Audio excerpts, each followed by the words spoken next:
París, 1981. Una ciudad de luces, de arte, de romance, y, esa primavera, también de horror. En un apartamento del elegante Distrito 16, la policía encuentra el rastro de un crimen tan atroz, tan grotesco, que ni siquiera los investigadores más curtidos podían imaginarlo. Un crimen cometido no por un asesino en serie ni por un psicópata foráneo, sino por un estudiante japonés aparentemente tranquilo, educado, lector de literatura y apasionado por la poesía francesa. Su nombre era Issa Sagawa. Nacido en Kobe, Japón, en 1949, Sagawa creció en una familia adinerada.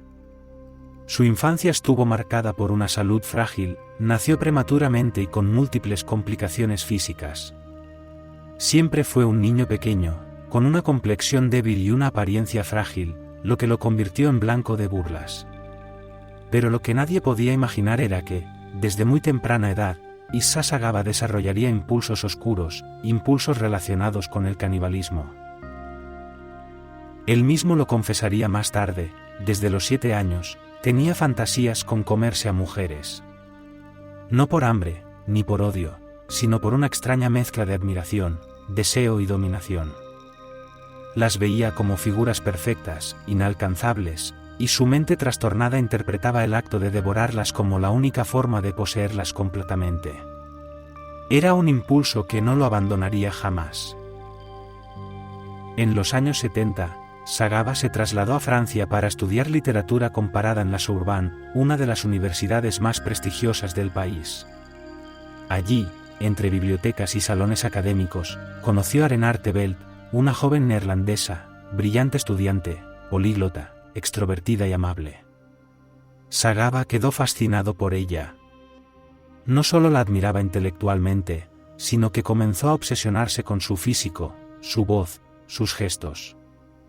La invitaba a su casa, le pedía que le leyera poesía alemana, grababa sus conversaciones. Renate, ajena a los pensamientos de su compañero, lo trataba con cortesía, quizás por lástima, quizás por simpatía.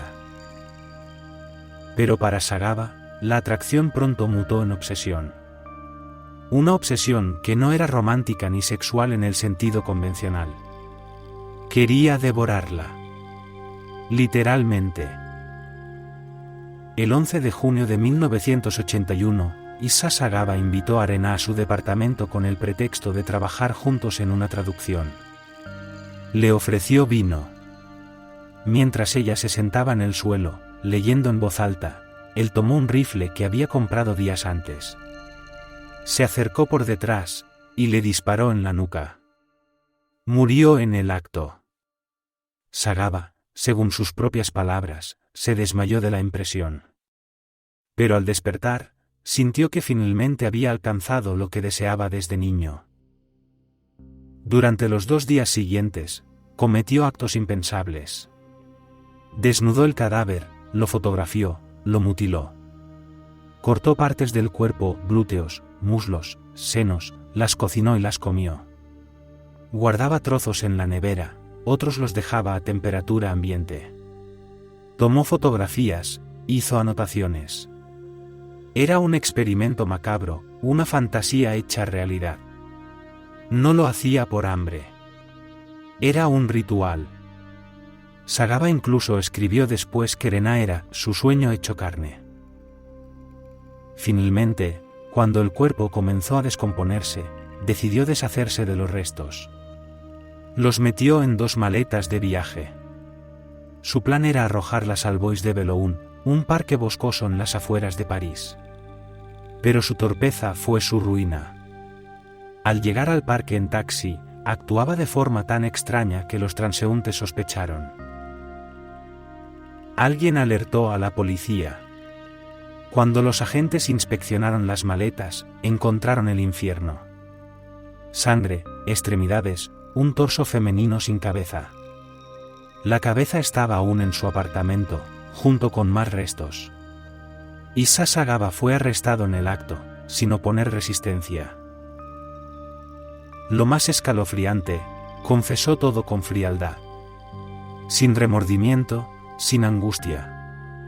Explicó sus motivaciones, su fascinación por el canibalismo, su deseo de consumir la belleza. Detalló los actos con una precisión perturbadora. Los investigadores estaban horrorizados, pero también confundidos. Sagaba no era un criminal común, ni un asesino serial, ni un psicópata impulsivo. Era algo distinto. El juicio nunca llegó a celebrarse.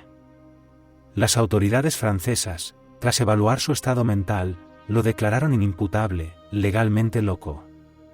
Fue internado en un hospital psiquiátrico en París, donde permaneció durante unos pocos años. Pero aquí comienza el segundo acto de esta historia, aún más incomprensible. En 1984, gracias a las presiones de su familia, Sagaba fue deportado a Japón.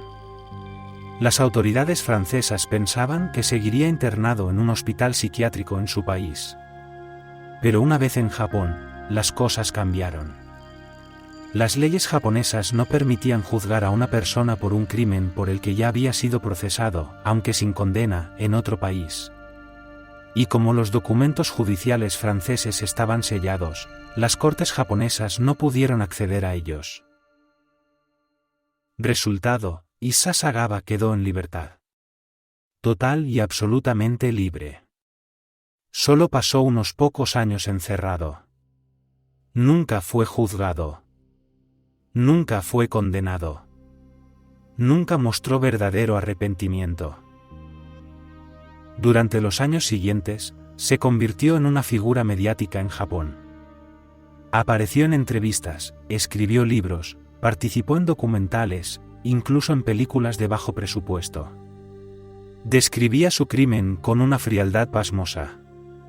Algunos lo veían como un monstruo, otros, como una curiosidad mórbida. Pero la mayoría sentía una mezcla de indignación e incredulidad. ¿Cómo podía un caníbal confeso seguir libre, como si nada? En entrevistas posteriores, Sagaba aseguraba que lamentaba lo ocurrido, pero su forma de hablar revelaba que, en el fondo, seguía obsesionado con lo mismo. «Quiero morir devorado por una mujer hermosa», llegó a decir. Fue repudiado por muchos, pero la fascinación mediática lo convirtió en una figura de culto para ciertos círculos oscuros. Con el tiempo, su salud se deterioró. Sufrió varios accidentes cerebrovasculares y acabó postrado en una silla de ruedas. En sus últimos años, vivía en condiciones precarias, con pocos ingresos, repudiado incluso por su familia. Falleció el 24 de noviembre de 2022, a los 73 años. Su muerte no fue anunciada públicamente hasta semanas después. El caso de Issa Sagaba sigue siendo uno de los más perturbadores del siglo XX. No solo por el horror del crimen, sino por lo que revela sobre los vacíos legales, la psicología humana y la fascinación de la sociedad con lo macabro. ¿Cómo pudo alguien cometer un acto tan atroz, confesarlo sin tapujos y salir impune?